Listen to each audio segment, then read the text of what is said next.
Ukiingia kwenye mzunguko wako wa hedhi, jitahidi sana kuhesabu kuanzia siku hiyo hiyo ya kuiona period mpaka siku ya 14. Ina maana kwamba kuanzia siku ya kwanza kuiona period mpaka siku ya 14.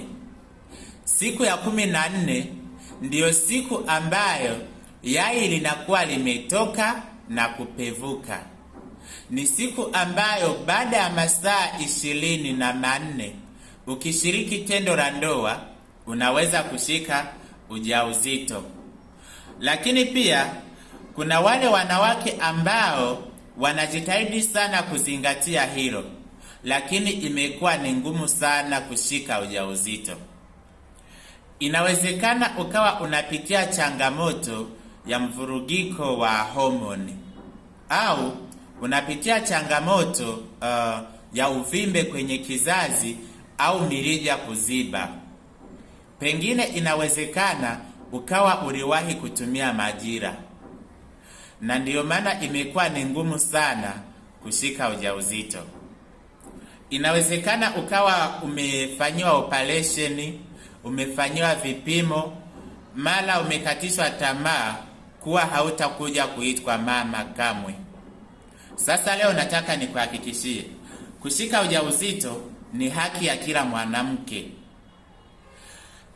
Ipo full package ya folic acid kit. Ina uwezo wa kuondoa uvimbe kwenye kizazi pamoja na kusafisha mirija, lakini pia ina uwezo wa kuondoa bakteria wabaya ukeni. Ina uwezo wa kuzalisha mayai bora na kuyakomaza pamoja na kuyapevusha. Full package ya folic acid kit ina uwezo wa kurekebisha mvurugiko wa homoni. Inarekebisha homoni zilizovurugika na kuziweka katika uwiano sahihi. Folic acid kit ina uwezo wa kukupa chance, ukiitumia vizuri unaweza ukashika ujauzito wa watoto wawili mapacha. Folic acid kit imeweza kuwasaidia wanawake wengi sana, na sasa wameweza kushika ujauzito na kujifungua salama. Hivyo basi, jitahidi uipate full package ya folic acid kit. Itakusaidia sana.